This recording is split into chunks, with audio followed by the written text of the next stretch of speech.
Welcome, everyone. Welcome back. For me, it's the same, so just talk a little bit backstage. I'm actually filming a lot of these lectures actually currently here, and so I change clothes every 5 minutes, but actually it's the same me. And our technical person behind is Mr. Will, so give a hand for him, audience. Okay, last, thank you. All right, so our next talk is model minority at work, okay? All right, so right now, I'd like you to take a sheet of paper, okay, and I'd like you to define what is a model minority. Let's break it down. What does model mean? Does it mean best? Does it mean greatest example? Okay, so let's give it 1 minute or 10 seconds. Define model minority myth.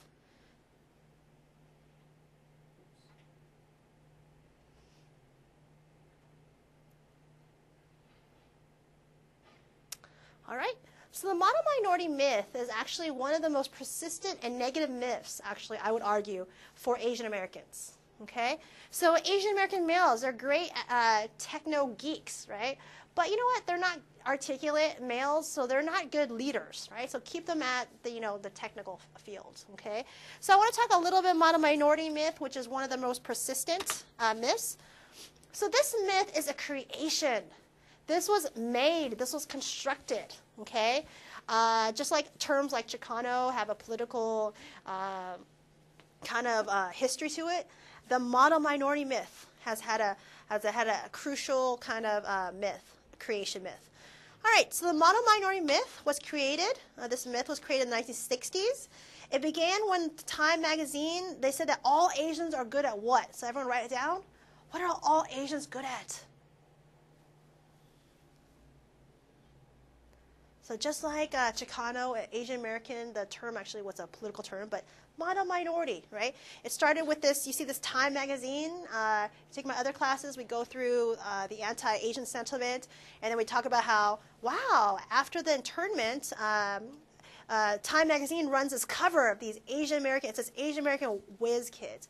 So this term, model minority, is created. So now, write down your answer. What is model minority?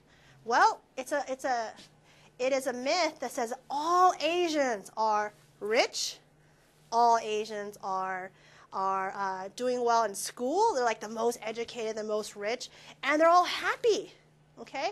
So that is a model minority myth, that they're all doing great, they're the best at, they make the most money, they're the most educated, they're the most degreed, etc., okay? So that is the myth, right? And again, I want to talk a little bit more about that myth and why it's not true, okay? If you look at people like the Southeast Asians, and we have a lot of Cal Poly, Hmong in particular, we actually have a large, actually if you look at the Hmong, you have over 80% of Hmong not graduating high school, okay? Over 80%, okay? That's huge numbers. And that's a larger number than other kind of ethnic minority groups, okay? Also, Asian Americans are the #1, not actually educated, because that's a myth, right? So we just talked about Hmong and other Southeast Asians, but Asian Americans are #1 in one thing. They're the #1 in suicide, okay? So Asian American women and males actually tip the scales, rank on the top, according to the CDC, as the most likely to commit suicide and the most likely to have committed suicide, so successful, quote-unquote, suicide. And I'm thinking about Eliza No. She actually writes a lot about this because her sister committed suicide. She writes about the unrelenting myth, this model minority myth, right? That Asian Americans feel that they have to be good at math, they have to be good at sports, they have to be good because achieve, achieve, achieve. You have to go to Harvard. And if you don't, right, and there's many Asian Americans, in fact, a vast percentage of Asian Americans don't go to Harvard. Majority, of course, don't go. What is it if you can't fulfill this myth, right?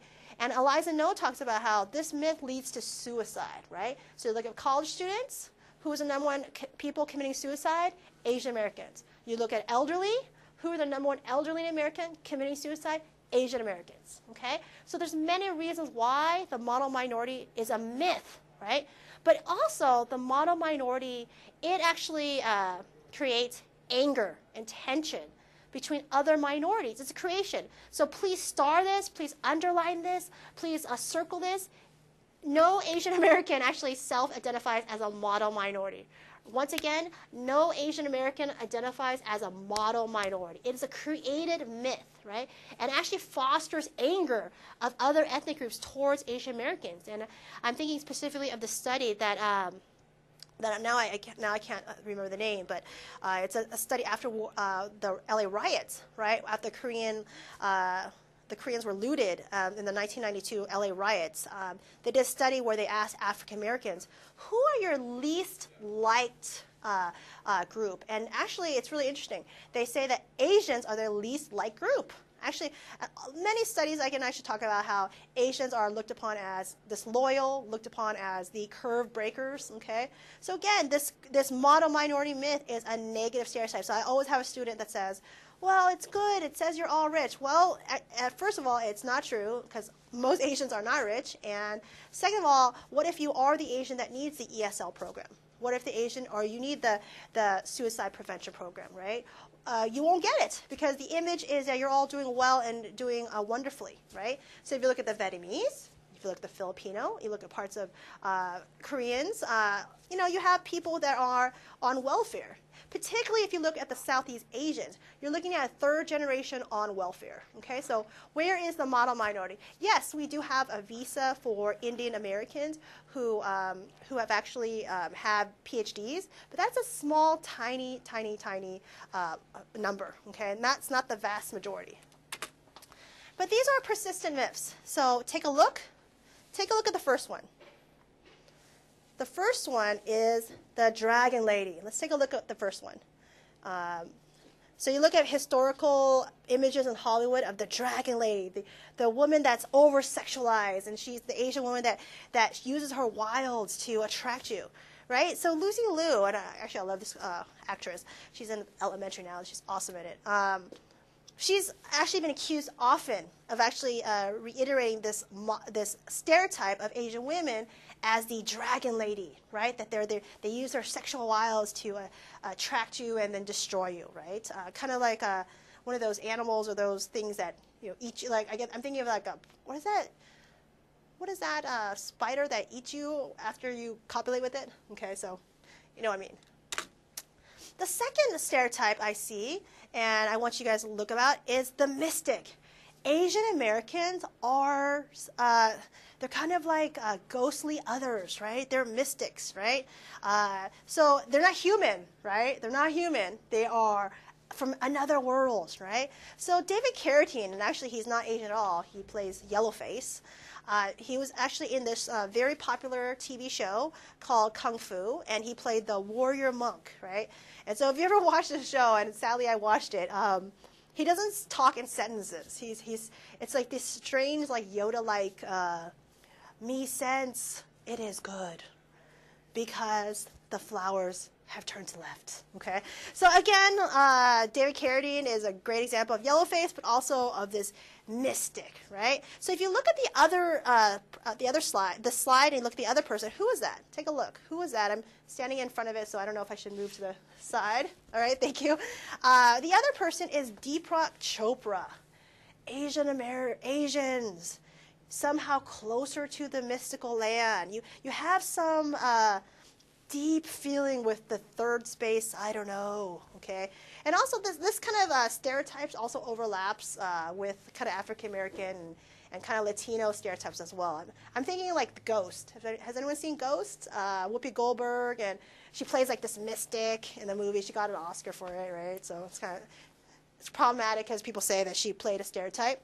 So you look at historical depiction of Asians as crazy mystics, and then you look at current Asians who are really selling this meditation and closer to, nature, so very unusual. Another stereotype, right, that we had back in the day was the Chinese pollutant, right, also known as the yellow peril, okay? Wow, the Chinese are dirty. They are polluted. They are all Asian men. They're like kind of weird. They do drugs, and there's like secret lands and secret, you hear these stereotypes. Oh, there's like these secret tunnels underneath Chinatown or something, right? So again, you have these images historically of Asians as dirty, right, or diseased. And look at now. Here, recently, of course, we had SARS and bird flu, and you have all these signs: avoid traveling to China and Hong Kong, avoid going these places, because again, Asians are seen as polluted. So you have a historical picture, and now you have a current picture. So again, these are recurrent themes. Another one is the kung fu master, but bad at sports. Okay, so somehow if you've seen the Karate Kid, he's like this Anglo kid that the Japanese person actually kind of gives his mystical knowledge of kung fu. Okay, and again, if you watch like kung fu movies now, it's kind of a stereotype. Asian American men, they're all good at kung fu, but bad at sports though. Okay. All right, the nerd, okay? So Asian Americans, another kind of stereotype of Asian Americans is then, I could probably go farther than William Hung, okay? If you remember, she bangs, she bangs. All right, so he's an interesting fellow. He was a contestant on American Idol, and he actually sang a song where it was not, I'll just say it was different.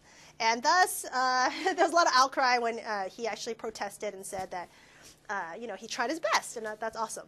All right, so we also have things like Harold Kumar, who are kind of fighting against the nerd stereotype about two Asian American males that are potheads, but in the end, it kind of, in some ways, reiterates the nerd stereotype. Another stereotype that Asian Americans face is something called the Japanese internment, okay? And it's actually called the forever foreigner, and the historical example is the Japanese internment, right? The Munson report came out right before the internment, and FDR looked at it, and it was a report that said Japanese Americans do not have a direct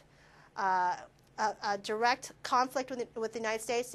They are not terrorists. They're not going to take over. They actually are passively patriotic. Okay, even with that knowledge, they were still interned in the mainland. Okay, even though there was no evidence that there were some spies for Japan. Okay, now most recently we have the example of Win Ho Lee, NASA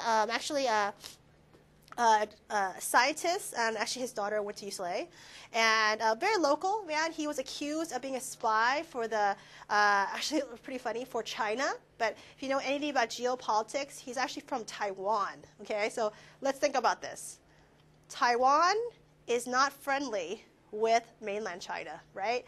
So how could this guy be a terrorist, a spy for mainland China? But being that he's from Taiwan. But nevertheless, he was incarcerated. He was held without real evidence for many months, and they said that they had real evidence against him, and it was not true. In the end, he was released, and the judge was so angry at the prosecution that he apologized, and he said, you really misled me. You said there was evidence against him, but really there was no evidence because he was not a spy. Okay, he was not a spy in any way.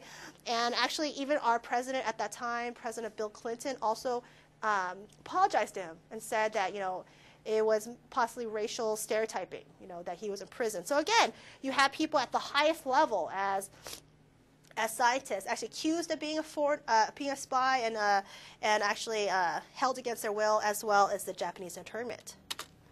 All right, so another historical picture, stereotype of Asian Americans, is the prostitute, right? So there's historical images of Asians as prostitutes, and if you are into classical opera, Madame Butterfly comes to mind, right? Very controversial, right? And now, why don't you right now go and Google, and actually don't do this. If you were, don't do this, but again, Google Asian dolls, right? You can have all these like mail order brides where you can buy an Asian bride, okay? So again, this is a big stereotype.